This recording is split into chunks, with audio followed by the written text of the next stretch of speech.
महाराष्ट्रातल्या सगळ्या जनतेला, शेतकऱ्यांना, सगळ्या बांधवांना, तुम्हाला सगळ्या महाराष्ट्रातल्या प्रतिनिधी बांधवांना, इलेक्ट्रॉनिक प्रिंट मीडिया सगळ्यांना दिवाळीच्या मनापासून सगळ्यांना अगोदर खूप खूप शुभेच्छा देतो। शेतकऱ्यांच्या खात्यात सरकारने दिलेला नुकसान भरपाईचा निधी आलाच नाही।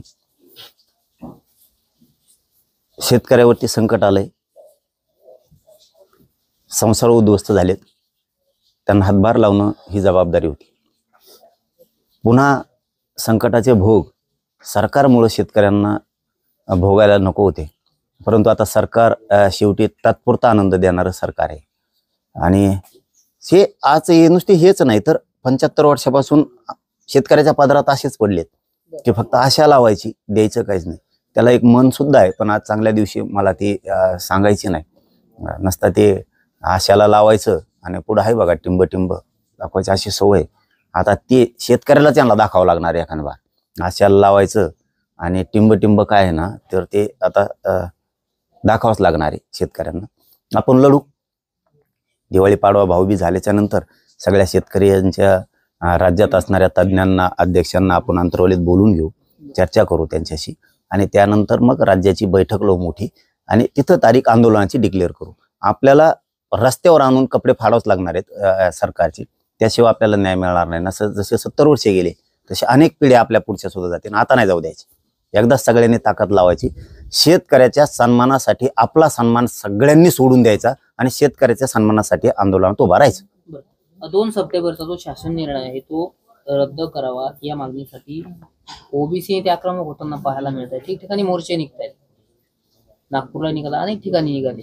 त्यावरून बावनकुळेंनी असं स्पष्टीकरण दिलंय की 2 सप्टेंबरचा शासन निर्णय न्यायप्रविष्ट आहे, त्यामुळे त्यावर अधिक भाष्य करणं योग्य होणार नाही। मात्र हैदराबाद गॅझेट हे मराठवाडा आणि विदर्भ या भागापुरतेच लागू आहे। पश्चिम महाराष्ट्रातल्या मराठा कुणबी समाजाला त्याचा फायदा होणार नाही, त्यामुळे ओबीसी नेत्यांनी उगीच गैरसमज करू नये।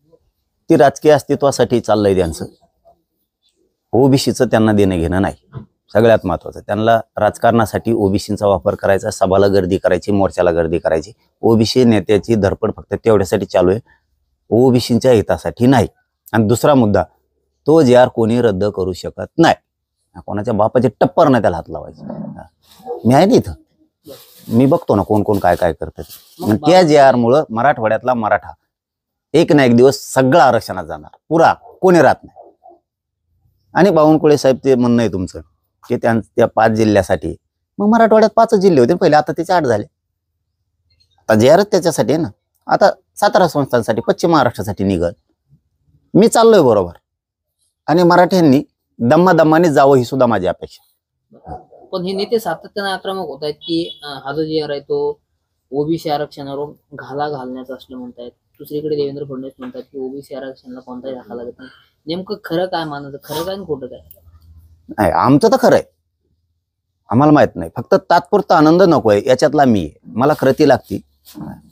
जी फडणवीस साहेबांवरती मराठ्यांचा विश्वास बसलाय तो डळू देऊ नये त्यांनी, आमची एवढीच अपेक्षा आहे। मराठवाड्यातला मराठा त्याला प्रमाणपत्र वितरित होणं गरजेचं आहे। जे आरचा ओके योग्य आहे, त्याचं काही टेन्शन नाही। तो बिघाडला बी थोडाफार जे आर, तरी त्याला सुधारित करायची जबाबदारी सरकारनं उचललेली आहे, त्याचं काही टेन्शन नाही आम्हाला।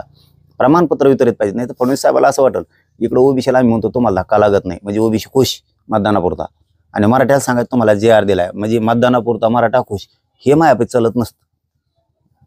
तुम्ही खुशच करणार आम्ही तुम्हाला, पण आमचे प्रमाणपत्र सुद्धा आम्हाला मिळाले पाहिजे। जो आम्हाला देईल त्याच्यासाठी मराठी सुद्धा ताकदीने त्याच्या मागे उभा राहणार। पण तात्पुरता आनंद आपल्यापैकी जमत नाही। तुम्ही जे आर काढला त्याचं कौतुकच केलं आहे, त्यात काय, पण प्रमाणपत्र आम्हाला वितरित होणं गरजेचं आहे। तुम्हाला डाव वाटत असेल आम्ही ओबीसीला म्हणतो धक्का लागत नाही म्हणजे ओबीसी तुमच्याकडेच राहणार, मग मराठा सांगितलं तुम्हाला जे आर दिलाय म्हणजे मराठी तुमच्याकडेच राहणार, मग ह्या भ्रमात मात्र राहू नका। कारण इथं मनोज जरांगे, हे लक्षात ठेवायचं, मी तात्पुरत्या आनंदावर जगत नाही, मला प्रमाणपत्र वितरित पाहिजेत। जे आर एकदम ओके, त्याच्याबद्दल फडणवीस साहेबांचं कौतुकच आहे। पण या काढलेल्या जी आर वरून बबनराव तायवाडे असं म्हणतात की हा जी आर रद्द केलाय काय आणि नाही केला काय, ओबीसी आरक्षणाला धक्काच लागत नाही।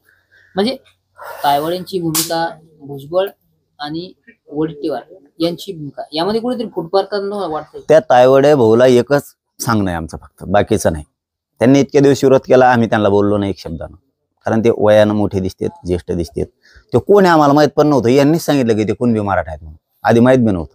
बरं ठीक आहे, कुणबी मराठा असून तुम्ही तिकडे का लढत नव्हतो? कारण एक तर तुम्ही जिजाऊच्या भूमीतले आहेत आणि जिजाऊच्या भूमीनं या राज्यातल्या मराठ्यावर किंवा शेतकऱ्यावर किंवा सगळ्या जाती धर्मावर कधी अन्याय होऊ दिला आणि तुम्ही त्या भूमीतले. आमचं 150 वर्षाचं आरक्षण नोंदी असून सुद्धा तुम्ही विरोध करताय.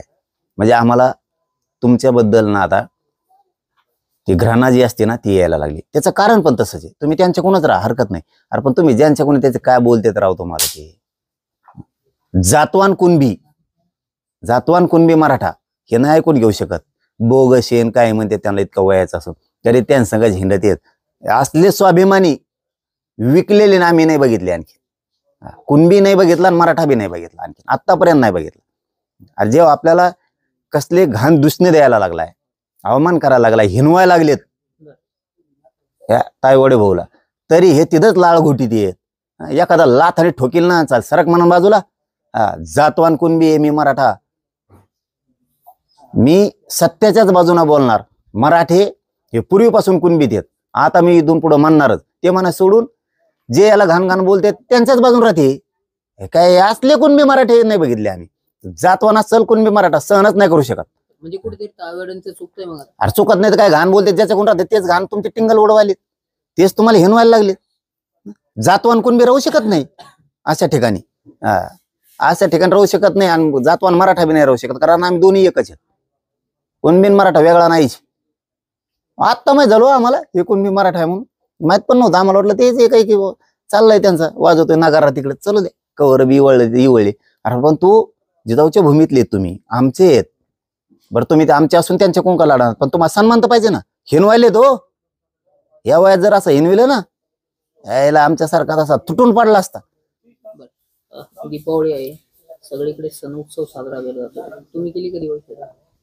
नाही केली नाही, परंतु शेतकऱ्यांनी सुद्धा काय आपल्या लेकरांना वर्षातून एकदा येते, जसं होईल तसं आपलं तुटकी मुटकी कशी होईना आपली दिवाळी साजरी करावी. कोणाचं ऐकून लेकरं नर्वस होतात.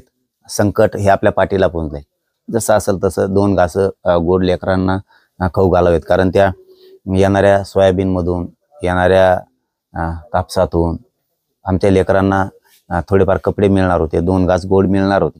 पण आता शेतकऱ्यांचे कुटुंबच उद्ध्वस्त झाले सगळे, आणि शेतकऱ्यांना मुद्दाम सरकारही निधी देत नाहीये, मदत करत नाहीये, मुद्दाम अडचणीत आणतंय, जाणून बुजून तात्पुरता आनंद देत आहे. यांचे कपडे आपल्याला सगळ्या शेतकऱ्याला शेतकरी नेत्याला एकत्र येऊन सरकारचे कपडे फाडावेच लागणार आहेत आणि शेतकऱ्याच्या सन्मानासाठी उभा राहावंच लागणार आहे. त्याच्याशिवाय पर्याय नाही. आणि एकदा सगळ्यांनी पक्ष, सत्ता, संघटना हे सगळं सोडून एक जसे मराठी एकत्र आले होते तसं ताकदीने एकत्र यायचं आणि शेतकऱ्याचा सन्मान वाढवायचा नसता. पुढच्या पिढ्या सुद्धा शेतकऱ्याच्या बर्बाद होऊ शकतात. एक शेवटचा प्रश्न आहे. वेगवेगळ्या प्रकारचे फटाके आलेले आहेत. वेगवेगळे नेते वेगवेगळ्या नेत्यांना वेगवेगळ्या फटाक्यांची उपमा देतात. तुम्ही भुजबळांना कोणत्या फटाक्याची उपमा द्याल? त्याच विचार जाऊ नका. त्याच विचारला दिवसच चांगला जात नाही. अलिबाबा लय कसला गण दिसतो तो घुरट. ते ठुसक बघितलं फटाका वाजत नाही, नुसतं मागून धरून निघतो. तुम्ही बघितला का नाही मला नाही माहित. तसा घुरट वास सोडितो तो मागून सोडलेला. एखाद बार ठुसका सोडलेलं वाजत नसतं, पण सगळ्याला घराच्या बाहेरच काढित ती नाक दाबून. असं ठुसका आहे ते. ठुसका फटाकडा आहे.